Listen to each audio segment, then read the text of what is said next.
Namaskar, I am Dr. Meenu, and in today's episode, I am taking up a very sensitive topic which is very close to my heart. It's about the feeling of unworthiness, it's about feeling not enough. Because I was living life in an autopilot mode, it was so autopilot that I never even stopped back, took a pause, and looked at all these things as to why is it happening. I'm glad sooner or later I have taken that step, I have done it, and I know now that my body and soul are integrated. So the reason that I'm doing this, the reason that I'm sharing all my thought process with you is because I know that there are several people who live with so much of anxiety. Believe me, I know most of the influential people. I have been very closely attached with some of the influential people, and I know that they have everything under the sun. They have so much of wealth, designation, power, everything, yet they're so empty from inside. Why? Because they're not able to address those unstuck emotions of the childhood. It is actually difficult. Why? The reason, as I said, mental disorder is not something which is given priority by anybody, and secondly, acknowledging and accepting that I did not have a perfect childhood is again a very major milestone. And to for somebody who's in power, if you ask that person to acknowledge that you did not have a perfect childhood, person would get into denial, and that is what happens. 99% of the people remain in denial about it. So those 1% who have done that, feel proud that you've been able to do it. Now look at a small example. There's one of the conferences in which Dr. Gabriel Mate was discussing about the terminal diseases like cancer. A few decades back, how many people had these kind of diseases? Cancer. There were few chunk of them who were carrying this kind of disease. With the more and more complexity of life, now every nook and corner you'll hear that somebody is having cancer. Why? Have you ever thought why is this increasing manifold? You see, cancer is basically an autoimmune disease. Autoimmune disease means it is something which defends against the external environment. Basically, cancer is something which is protecting you from poisonous environment outside of you. But what will happen if the inside environment is poisonous? So cancer cells start, they become overactive and they start attacking your own tissues. So that is what happens in autoimmune diseases. They are supposed to actually save you from the external environment, but if the stress or the depression is chronic, every emotion is required, whether it is your feeling of anger, it is feeling of sadness, it is feeling of depression, or it is feeling of stress. All the emotions on optimum level are required in our body. But then what if it becomes chronic? Your own body cells will start attacking you, your tissues, and then you develop such kind of autoimmune diseases. Therefore, it is important to honor your own emotions, because you see, all those emotions which we did not honor, they remain stuck there, and then we internalize them, we made them our own emotions. And what we do is, when we talk about cancer, what we do is we adopt the protective shield of anger. Anger is a very easy emotion. It's very easy to just pick up anger, shout at others, because we have those deep feelings of imperfection inside. It is the caregivers who made us feel that we are, we should feel shameful of our behavior. We should feel guilty of what we are doing.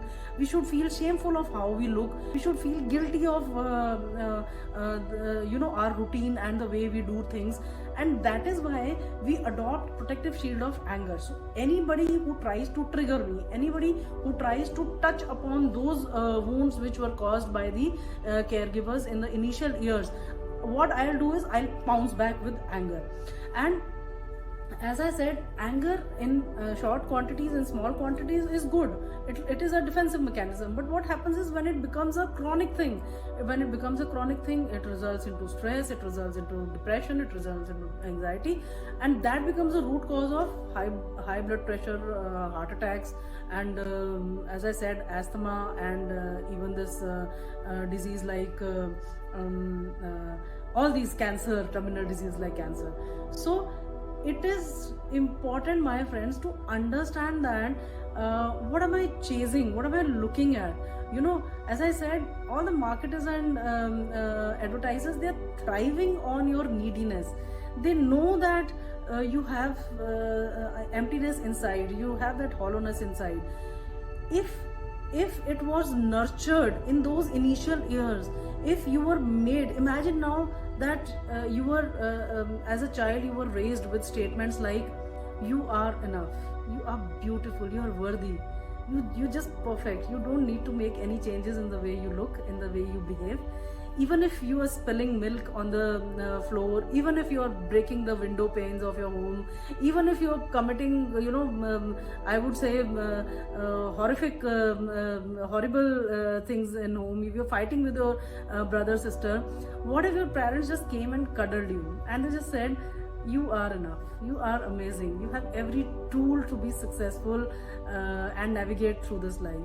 And the idea of success is that I want you to be mentally very safe and protected. I want you to understand that your mental state of mind is more important to me than your physical or your success state. As people say, success is about money and the designations that you acquire. Imagine that every child is raised with such statements on a daily basis. Don't you think that we'll have less of narcissists and less of codependents? We'll have healthy codependents and healthy narcissists. Healthy narcissist in the sense loving yourself enough so as not to harm others, and healthy codependents as in loving others enough, doing things for others enough, but without causing harm to your own self-respect and self-worth, which usually codependents do. So we need to take that step back, take a pause a little, have that self-reflection. Self-reflection is, people who self-reflect usually become a butt of joke for people who do not want to do anything, any inner work. Mostly people like to remain in denial.